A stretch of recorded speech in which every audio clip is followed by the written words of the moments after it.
आप सबको सबसे पहले स्वतंत्रता दिवस की ढेर सारी शुभकामनाएं। और काफी अच्छा लग रहा है। आप लोग को यह बात पता होगा, आप लोग यह बात सुने होंगे, कई सारे आपके सीनियर, आपके माता पिता यह बात बोलते होंगे, जो आपके सक्सेस से, आपके सफलता से हर एक इंसान को जलन होती है। If you get success, then it is the concept of jealousy to each and every person. हो सकता है आपके दोस्त को भी जलन होती है, लेकिन इस दुनिया में सिर्फ दो ही ऐसे व्यक्तित्व होते हैं, दो ही ऐसे अवधारणा है जिसको आपके सफलता से उन्हें अपनी सफलता के अपेक्षा यदि देखा जाए तो 2 गुना, 4 गुना, 10 गुना, 100 गुना ज्यादा खुशी मिलती है। वो होते हैं आपके पेरेंट्स और दूसरे आपके टीचर। तो निश्चित ही यह एक ऐसी वक्त है कि जब हम अपने स्टूडेंट सुजीत को ये फलता फूलता जगह देखकर, ये प्लेटफॉर्म देख के आज काफी प्रसन्न हूं। ये काफी सौभाग्य भरी बात रही कि ऐसे पावन अवसर पर मुझे यहाँ आने का मौका मिला। इससे पहले मैं कभी यहाँ विजिट नहीं कर पाया था। और साथ ही आप सारे स्टूडेंट्स का, I think it is the test of combined.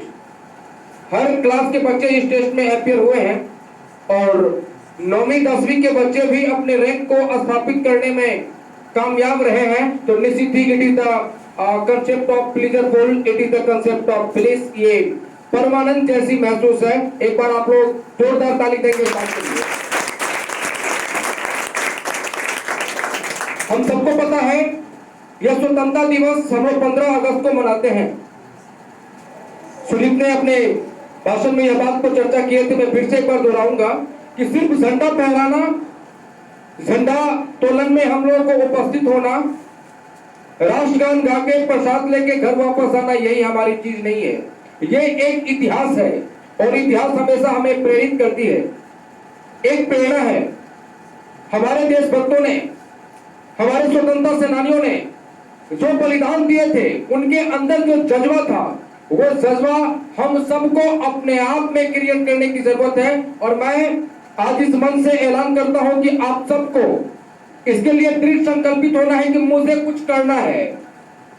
मैं इस बात पे चर्चा करूंगा कि आज से 50 साल पहले की बात करेंगे, यदि 2 जनरेशन पहले की बात करेंगे, आप अपने दादाजी से बात करेंगे तो निश्चित रूप से आपके दादाजी ये बात बताते होंगे कि पूरे गांव में सिर्फ 2 ही ऐसा परिवार था, सिर्फ एक ही ऐसा परिवार था, गिना चुना ऐसा परिवार था जिस घर के बच्चे पढ़ाई करते थे। लेकिन आज मुझे लगता है कि हर गांव में, गांव का बात मैं बता रहा हूं, हम लोग काफी पिछड़े, बाढ़ ग्रसित क्षेत्र से संबंध रखते हैं। इसके बावजूद भी हमारे यहाँ के शायद कोई 1 या 2 घर ऐसा होगा जिसके बच्चे नहीं पढ़ते होंगे, वरना हर घर के बच्चे पढ़ते हैं। तो ये एक दृष्टिकोण से विकास हुई, लेकिन इतना ही कर देना काफी नहीं है। मैं आपको बता रहा हूं कि मेरी कोचिंग सुपौल में चलती है, रोड के किनारे मेरी कोचिंग है। तो सुबह से लेकर शाम तक मैं देखता हूं कि लगभग 2000 बच्चे हमारे कोचिंग के सामने से गुजरते हैं। लेकिन क्या 2000 के 2000 सक्सेस हो जाएंगे? क्या नहीं। किताब लेके कोचिंग आए, सर जो लिखाए हमने लिख लिया और घर पहुंच गया, इट्स नॉट एनफ। सर, हर एक टीचर का एक मकसद होता है कि वो आपको 100% क्लास को समझा दें, और शायद हर टीचर इस पे खरे उतर जाते हैं। आपको 100% क्लास समझ में आ गई तो आपको ये नहीं समझना कि इट्स माई इंटेलिजेंसी, ये मेरी बुद्धिमत्ता है, ऐसा नहीं है। उसमें 60% हम टीचर का योगदान होता है और 40% आपका योगदान होता है।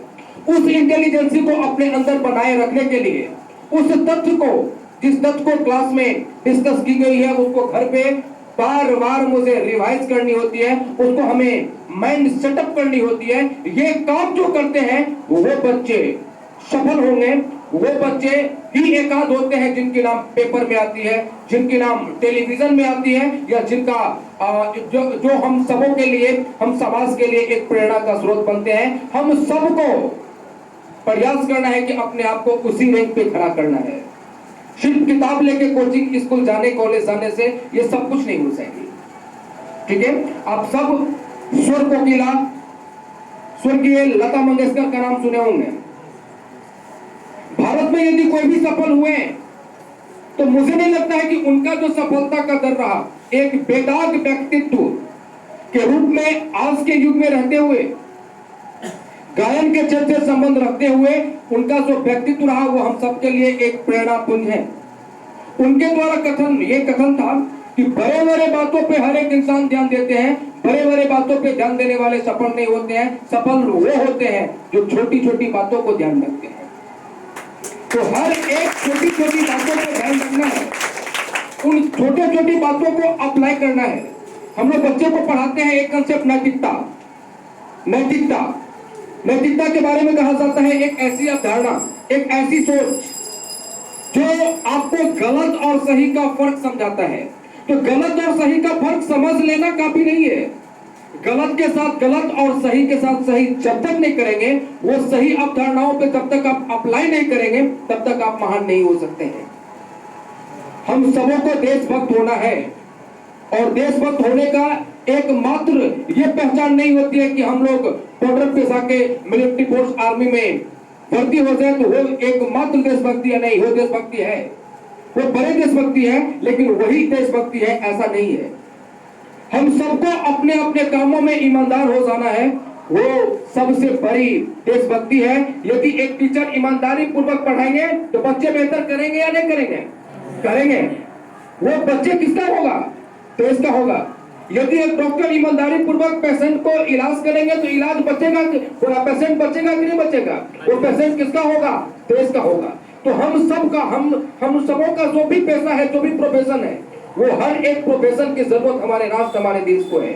और उन सारे पेशा में यदि हम लोग ईमानदार बन जाएंगे तो निश्चित ही हमारा देश महान होगा।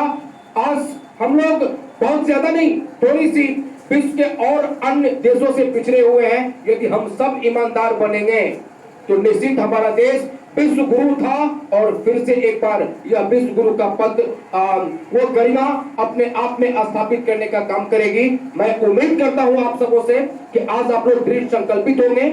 मैं बस 2 लाइन बताना चाहूंगा आप सबों को।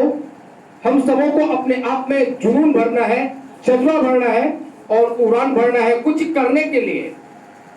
सिर्फ इसलिए नहीं कि मैं पास करूंगा, 10th पास कर दूंगा, इंटरमीडिएट पास कर दूंगा, ग्रेजुएशन कर लूंगा, it's not enough, I have to do something. ये एकदम दृढ़ संकल्पित होता है और वो होगा। वो कैसे होगा? मैं एक लाइन बता रहा हूं आपको। कहा जाता है कि हार और जीत हमारी सोच पर निर्भर करती है। हार और जीत हमारी सोच पर निर्भर करती है। यदि मान लेंगे तो हार होगी और ठान लेंगे तो जीत होगी। तो निश्चित ही आज से आप सबों को ठानना है और कुछ बेहतर करने का प्रयास करना है। इसी के साथ मैं आज अपनी बातों को विराम देता हूं। Thank you.